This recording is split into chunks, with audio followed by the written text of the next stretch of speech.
This is Suzanne Wagner, and I am doing a little chapter that is about trying to achieve the perfect French twist and the first day at the School of American Ballet. My arms are aching from holding them above my shoulders for the last 3 hours, but it has to be perfect. Even as I'm doing it, I know it would seem crazy to anyone watching me.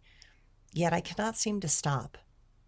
Today is an important day. It is my first day at the School of American Ballet. I am so nervous. Currently, I am more frustrated than I want to admit or to myself.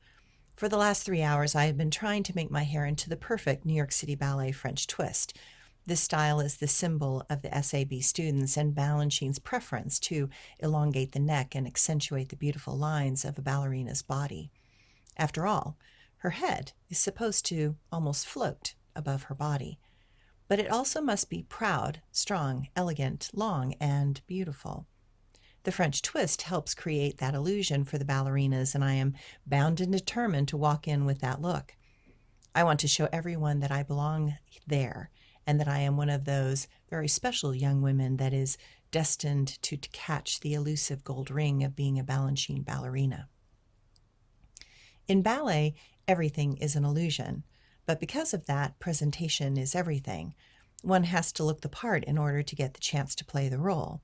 I have tried and tried to get the hair perfectly smooth on the sides and the twist at the correct angle to accentuate my naturally not long neck. I know this is one of my assets, and I want to make the best impression I can. Perfection is not something that I strive for. It is something that must be attained. It is a requirement. It is as big of a requirement as tights, point shoes, and tutus. Dancers are the epitome of precision and passion, but I am exhausting myself with the effort. I look at the current French twist in the mirror. It is good, but is it good enough? I glance at the time and I think, ugh, I have got to get going. I want to be early to warm up and then to get a good place at the bar for class. I had scoped it out all yesterday. It took a lot of courage to walk into SAB by myself. I am staying at the Empire Hotel, and most of the other dancers from my school are staying at the Swiss townhouse, as they have been here before and knew to have a reservation because they were on their second year for the summer program at the school. This is my first year, and I am staying with another dancer that is going to school at the Joffrey Ballet this morning. She had to already leave because she had to get on the subway toward downtown where the school is. She is in the same situation as me. We are both new to this reality, and our options were somewhat limited. I take another look at this French twist in the mirror and decide that it is good enough, that most will not make fun of me walking in with this version of the Balanchine style. I quickly get dressed. I put on my tights, leotard, pants, and shirt over it all. It is summer and very humid outside, so this should be fine for me to walk the few blocks to the school.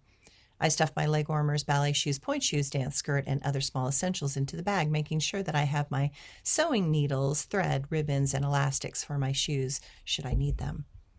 I eat a bagel with cream cheese, down a Diet Coke for the caffeine rush, and make my way out the door to the hotel, out the door of the hotel. I am a bundle of nerves. I know that I am excited, but in this moment, I am a bit more scared.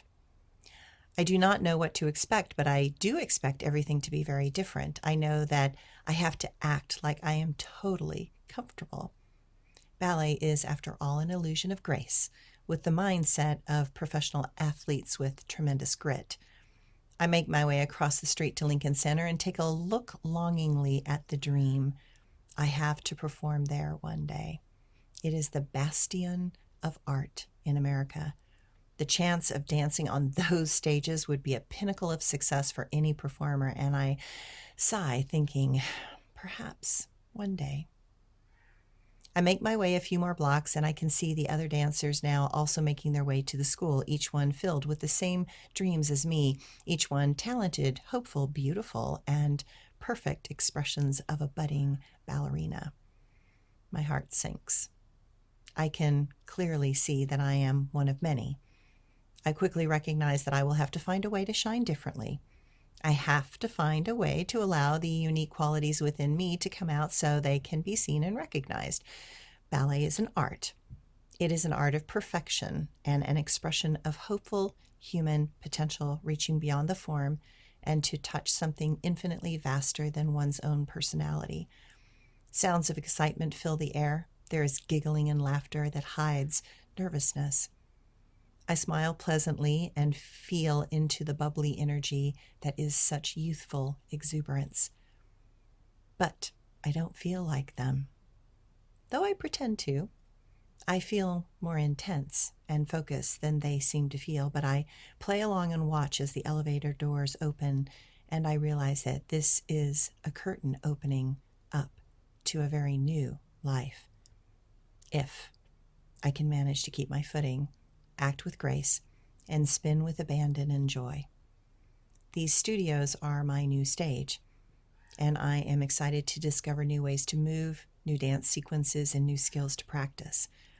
Exiting the elevator, the hallways are filled with the young girls and young women, all trying to figure out the rules and how things work. There are lists on the walls with studio numbers and teachers that are teaching those classes with the time slots and lengths. The young girls are crowded around looking for their names and which studio they are supposed to be in and at what time.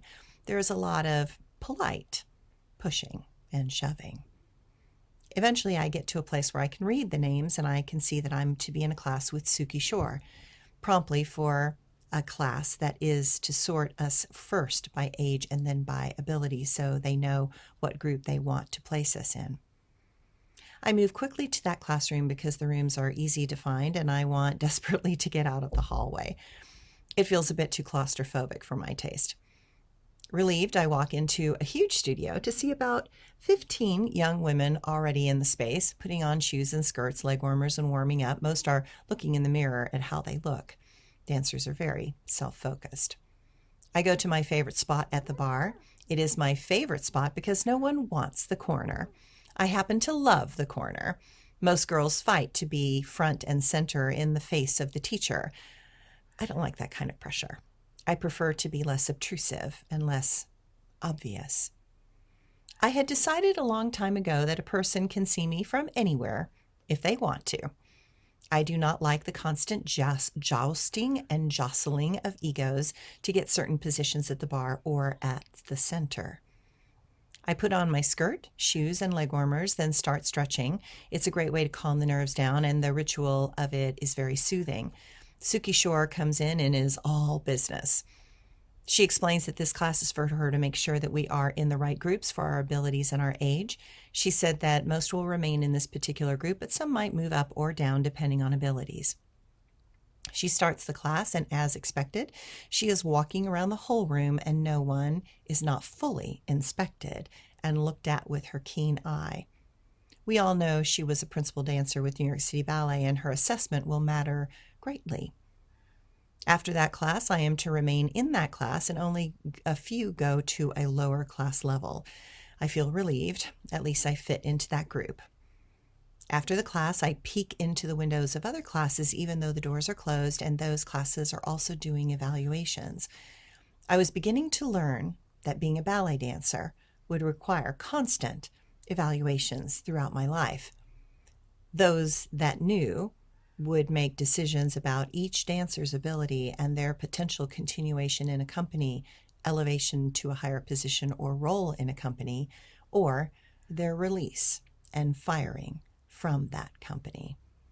Such cullings would happen every year, and often they would be brutal. Being a ballet dancer, I was to learn that nothing is forever, nothing is certain, and other people would be in command of whether my dream could continue or stop completely on their whim, projection, or personal opinion of my talents and abilities. While this was my first introduction to the harsh world of evaluation, it would not be my last. In that moment, I was grateful to just be there. I was grateful to have the chance, and I was proud that I had made it this far. This was the beginning. It was a wonderful feeling. Walking home after 3 classes, I felt as if I was floating on a cloud. It had been a great day. It had been a day filled with new dance sequences that stirred my brain to learn how to move in a very new way. As I move towards the hotel, the lights of Lincoln Center have come on, and there is a lot of traffic moving massive numbers of people to their destinations. For a moment, I just allow myself to sit on the circular fountain at Lincoln Center and watch it all go past me. I look at the Metropolitan Opera House through the hypnotic flows of the brightly lit fountain and smile. I am in New York City. I'm where everything can happen. I am in one of the artistic centers of the world. I am a small part of this world, but perhaps I could become a much bigger part eventually. The fine mist from the fountain is cooling. I take off my sandals and I sit with my bare feet on the cool marble, feeling the evening approaching. I may be young, but I feel as if I belong. I belong to this chaotic artistic city that is flowing all around me. Something is so very right. For the first time, I know I am where I am supposed to be. Thanks, everyone.